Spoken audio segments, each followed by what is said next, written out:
Вітаю, дорогі друзі! Сьогодні пропоную добірку кексів, які, я впевнена, ви будете готувати часто. Прості продукти, легке приготування, довго не черствують, а навпаки, з кожним днем стають тільки смачнішими. Готовить буду ручным миксером, и в миску для замеса выкладываю сразу размягченное сливочное масло, добавляю весь сахар, ванильный сахар и щепотку соли. Немного перемешиваю и взбиваю на средней скорости миксера до соединения продуктов. Когда получается такая однородная кашица, масло с сахаром хорошо соединились, не остаются его сухие кристаллы, можно добавлять творог. Но его надо обязательно перетереть через сито. Это сделать совсем несложно. Жирный творог сам по себе мягкий и легко перетирается. Посмотрите, какой он получается однородный. Он очень хорошо разойдется в тесте и не будут чувствоваться его крупинки. И снова на средней скорости взбиваю миксером. Когда получается уже вот такая вот однородная масса, можно добавлять яйца. Добавляю их по одному. И на той же скорости взбиваю до полного соединения.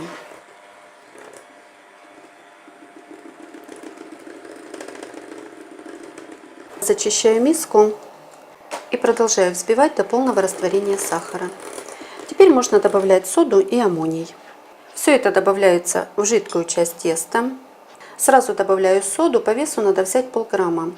Но если ее подвинуть к краешку ложки и сделать без горки, то это где-то 1/5 часть чайной ложки.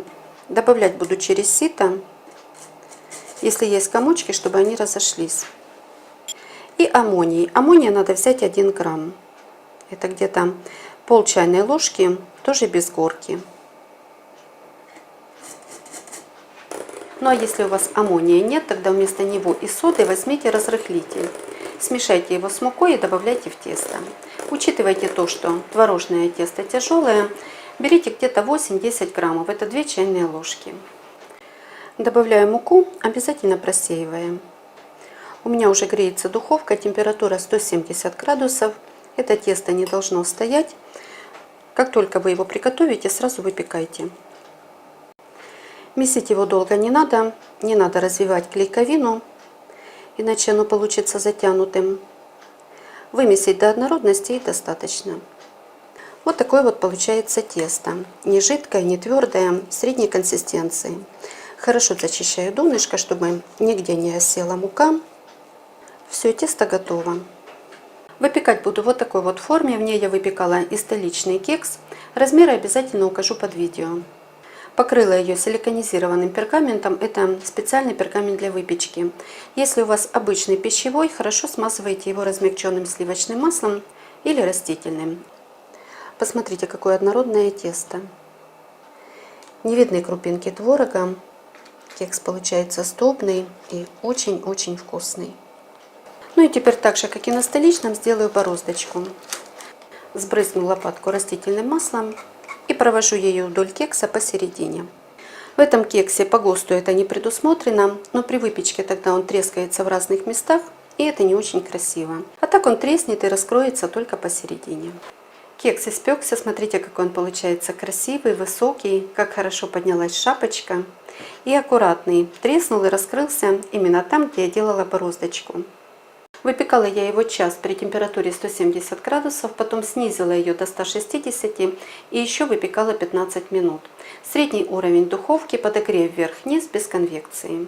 Готовность его определяла деревянной шпажкой в самом высоком месте, прокручивала. На выходе она сухая, значит тесто пропеклось. Ну вот форма немного остыла, достаю кекс. И вот посмотрите, какая получается выпечка. Вот такое вот донышко. Кекс выстоялся, разрезаю его на следующий день. Очень мягкий, в нем присутствует тоненькая хрустящая корочка, но она очень хорошо сочетается с нежным мякишем. Посмотрите на его структуру. Пористый, желтый, видно, что кекс сдобный, он очень ароматный. Если вы любите выпечку с творогом, обязательно приготовьте этот кекс. Вы его с удовольствием съедите на 2-й, 3-й и даже 4-й день. Он очень долго не черствеет и, как я уже говорила, с каждым днем становится вкуснее. Сразу взбиваю масло до легкой пышности и однородности. Высыпаю сюда сахар, ванильный сахар и взбиваю пару минут на высокой скорости до полного соединения. Сахар при взбивании с маслом никогда полностью не растворится. Этого можно добиться только при добавлении яиц. К яйцам добавляю щепотку соли. Хорошо размешиваю вилочкой. Соль немного разъедает белок, яйца получаются более однородные. Выливаю сюда и эту половинку. Разделю их где-то на 4-5 приемов и каждую порцию взбиваю до полного соединения с маслом. Даже немножко дольше, чтобы добиться полного растворения сахара. Все продукты обязательно должны быть комнатной температуры, так они легче и быстрее соединяются. Если вы к теплому маслу добавите холодные яйца, оно быстро возьмется крупинками и однородной массы у вас не получится. После добавления всех яиц хорошо все перемешиваю, зачищаю стенки, поднимаю с донышка. Вот сейчас слышно, что сахар еще не полностью растворился, немного шелестит по чаше, поэтому продолжаю взбивать до его полного растворения. Масса готова. Переливаю ее в широкую миску, так будет более удобно замешивать тесто. И сразу же высыпаю сюда весь изюм. Предварительно его перемешивать с мукой не обязательно. Масса не настолько жидкая, чтобы он при выпечке осел на дно. Теперь надо подготовить муку. Добавляю сюда разрыхлитель. И обязательно муку с разрыхлителем просеиваю. И быстренько замешиваю тесто. Долго месить его не надо, иначе развивается клейковина муки и тесто затягивается. Вот посмотрите, какое оно должно быть. Не слишком плотное, не жидкое, напоминает стабильный крем. Тесто сразу выкладываю порциями, а потом его немного разглаживаю, уплотняю. Растягиваю по всей форме и выравниваю его поверхность. Лопатку смазала растительным маслом и вдоль всего кекса делаю бороздочку. Сделать ее надо глубиной хотя бы 1 см. Все, духовка у меня нагрелась, отправляю выпекать. Кекс готов. Выпекался он 1:15 минут при температуре 160 градусов. Средний уровень духовки, подогрев вверх-вниз без конвекции. На готовность я проверяла деревянной шпажкой. Прокручиваю. На выходе она сухая, значит тесто пропеклось. Как я и говорила, по стеночкам он поднимается невысоко, но должна получиться вот такая вот высокая треснутая шапочка. Кекс немного остыл. Посмотрите, какая получается выпечка. Он просто идеальный. Обильно засыпаю его сахарной пудрой и в таком виде оставляю до полного остывания. Посмотрите, какая красота. Видно, что он желтый, сдобный, в меру пористый. Изюм не оседает, распределился равномерно по всему кексу. Очень аппетитный и, конечно же, вкусный. Он долго не черствеет, может пролежать всю неделю, и с каждым днем его вкус и аромат становится все лучше. К яйцам добавляю щепотку соли, перемешиваю хорошо, и пусть они немного постоят, с солью они станут более однородными. К маслу добавляю сахар и чайную ложку ванильного. И все это хорошо взбиваю до кашицы, до полного соединения продуктов. И вот теперь можно добавлять яйца. Не все сразу, а порциями. Поделю где-то на 5 приемов. И вот теперь взбиваю до полного растворения сахара. Получается вот такая вот пышная масса. Она совсем немного расслоилась, потому что много яиц для такого количества масла. Но и для теста это не страшно. К муке добавляю разрыхлитель. Перемешиваю и просеиваю в тесто. Немного муки оставлю, где-то столовую ложку. Если тесто получится мягким, то я ее добавлю. Сразу вмешиваю муку, можно не добиваться однородности, и добавлю орехи. Так вот теперь высыпаю орехи и вымешиваю до однородности. Тесто получается маслянистым, мягким. Поэтому добавляю и всю эту муку. Вообще по рецепту на эту порцию продуктов надо взять 285 граммов муки. Я беру 250. Пеку этот кекс уже не первый раз, знаю свою муку, поэтому уменьшила ее количество.